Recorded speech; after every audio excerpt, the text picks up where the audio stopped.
G'day friends, just on the way to a dinner date, and I thought I'd flip on the video and have a bit of a chat about what's going on out there. You know, I've been listening to a little bit of white nationalist radio, let's say, and there's a lot of good stuff on there, and in particular last night I was listening to RBN, Republic Broadcasting Network, and a bunch of good guys on there. It's kind of southern boys, good old boys. The guy I forgot his first name. Gatty was one. Another guy from South Carolina. Another guy from Tennessee. Trying to figure out what to do with this current situation, because there's a lot of illegal immigration going on there. A lot of invasion happening, and there's a lot of invasion happening anywhere you go in the Western world. And so, but in particular, a guy from Tennessee there, I think it was Polk County or somewhere in the mountains there, is advocating for a county secession. Now, we've heard about, state secession, especially when it comes to places like Texas. But there's also counties that want to secede. Actually, in the case of Oregon, half the state wants to secede into Idaho or something like that. I forgot the details. I think there's Jefferson County. They want to, up in Northern California, they want to secede. But this one particular guy that was on RBN was from, I think it's Polk County, if my memory serves me. And he's trying to get everyone in the county to agree to secede from the rest of Tennessee, and in fact the rest of the United States. And through the use of sheriffs and posses and so forth, they want to make their own rules. They want to see if they can not be influenced by the federal government at the end of the day. And so they want to secede by county lines. They think that they can just get out of the whole federal government. Now, it's true in the early days that America kind of seceded from the British Empire, but the Constitution wasn't in place then. Since then, the Constitution's in place, and a whole lot of code and statutes since then, whereas the inhabitants of, in this case, Polk County, are federal employees. They are not free men. When I say federal employees, anyone who has a social security number, a SSN, if you read the law, is a federal employee. In fact, I'll drop it in the description, the code that says that. So you may try and secede as a county with county lines, but the inhabitants of the county may not secede, because they are collateral for the federal debt. Unfortunately for them, they are unaware of the nexus that has them in place. They may not just pretend to be free and say that, there's no more contract. Unfortunately, they are in bondage. They are collateral. They are surety for the federal debt. So, nice story, bro, but unfortunately, it's not going to work. The only way to secede from Polk County or Tennessee or Texas or the United States of America, for that matter, or Australia, or anywhere you live in the world, and what I mean by the world is, like in the Greek, the word is cosmos, the system, the constitutional order of government that we all live under, Roman civil law, the legal system, call it whatever you want, but we'll just call it the system. The only way to secede from the system is by spiritual secession. Spiritual secession. Now, what do I mean by spiritual secession? Well, being in the system, whether we realise it or not, is a spiritual act. It's like when you hear about, like the team spirit. You know, you've got a bunch of individuals and they're all working together for a single goal. They have a team spirit. It's where two or more come together and under one name, if you like, or one character, and there's a spirit there once that happens where two or more are gathered, whether it's for good or for bad. In the case of the system and everybody in it, it's for bad. It's a team spirit of evil, let's say, because the spirit of that team says or thinks that it's okay to force your neighbour to contribute to your welfare. That's the spirit of the game in that situation. When you submit to the system and receive, a number, the number of the beast, governments are beasts, and the number is the identifier, the mark. When you submit and apply for that number, and when you apply for benefits, the benefit of being in that system, when you ask the government to look after you when you retire with money that they force from your neighbour, you enter into a spiritual system, an agreement, a contract. It's a spiritual act. And so it has to be a spiritual act that lets you secede from that. That has to be a spiritual secession. Has nothing to do with, county lines. It has nothing to do with county government, sheriffs within that system.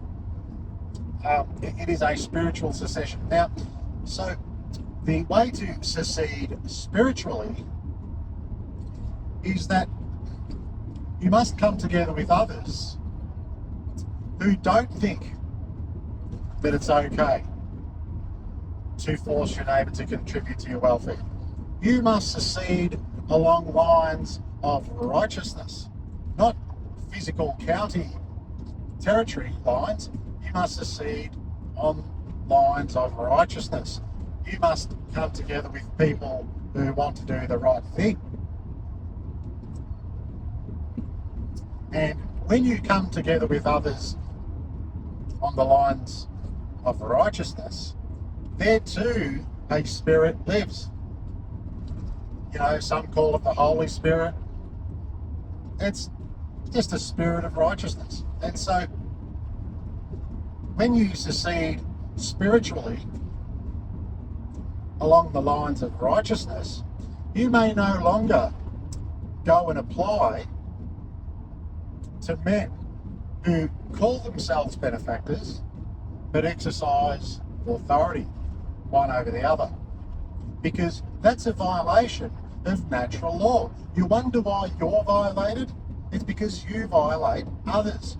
You wonder why you're forced to pay? It's because by your application and by proxy of government, you force them to pay.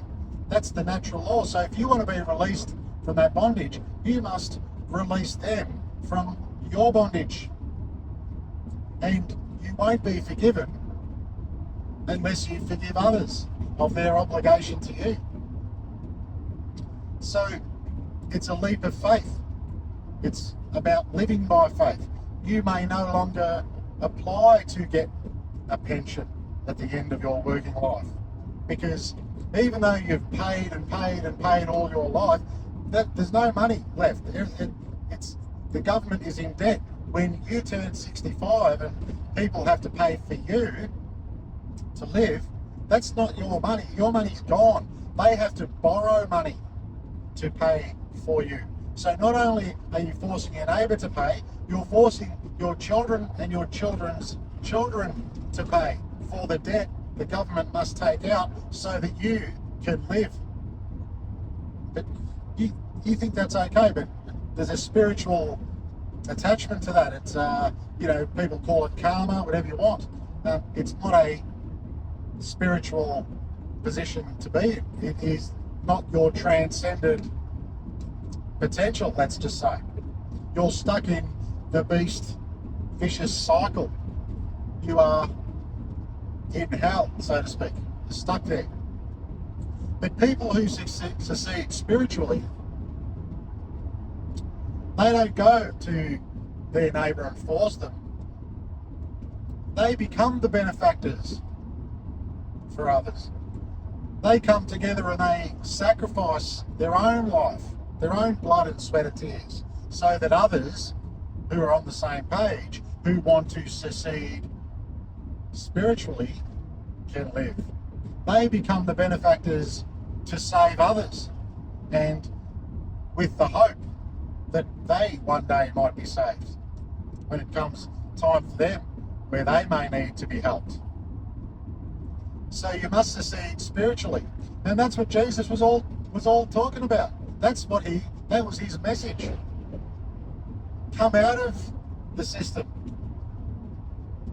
Don't go to the Pharisees and the Roman system to receive your benefits, because it comes at a price that is against natural law that keeps you in bondage. He's trying to break that cycle. He's trying to help you transcend into your potential as a free man and return yourself to your own possession and your family to your possession, because you don't own yourself. You have sold yourself for benefits. You have sold a portion of your labour so that you can receive benefits. You have sold your soul to the devil. And Jesus came to save you from that situation by following the way that he prescribed. And that's what the Bible is all about. That's what the New Testament's all about. It's a very logical, practical thing. Of course, over the centuries and millennia, the story and the text has been twisted, and people have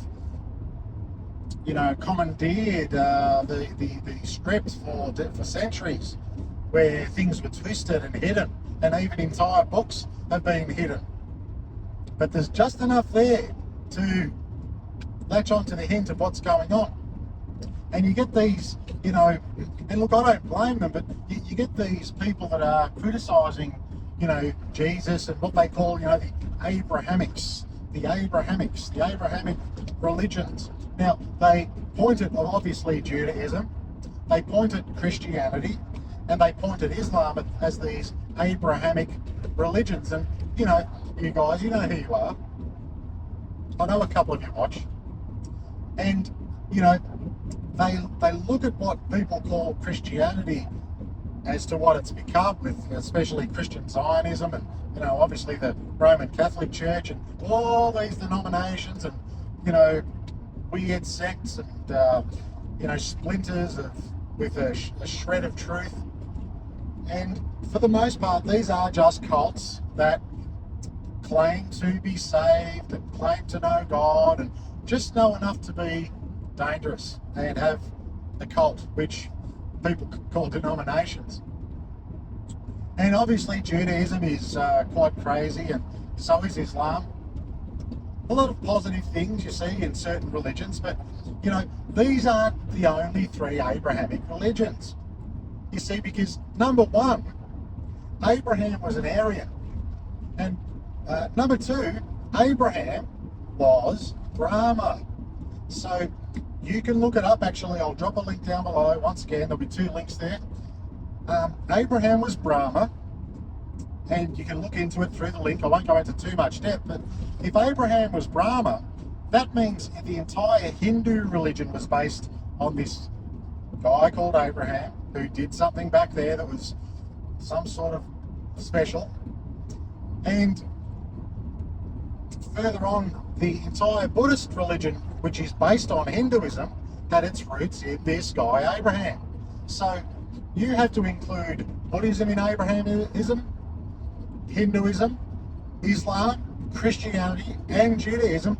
You're talking about, you know, who knows what, 8/10 of the world's population. So rather than thinking, you know, these rabbis invented the whole thing and they're so clever they tricked everybody, what about that there was a certain guy back there who did something pretty special, and that over the millennia the stories are all twisted and it's like a big long, you know, super Chinese whisper, that when you get to the other side of the circle, you know, the story is nothing like what it was when it started. But if you look and you read between the lines, you can see certain patterns about what this guy may have done. And what he did was establish a free society without a ruler in the time of Babylon there and Nimrod. And so you can look at it with new eyes. Now, so you could, and so it was with Moses, and so it was with Jesus. These were men who broke out of a slave system.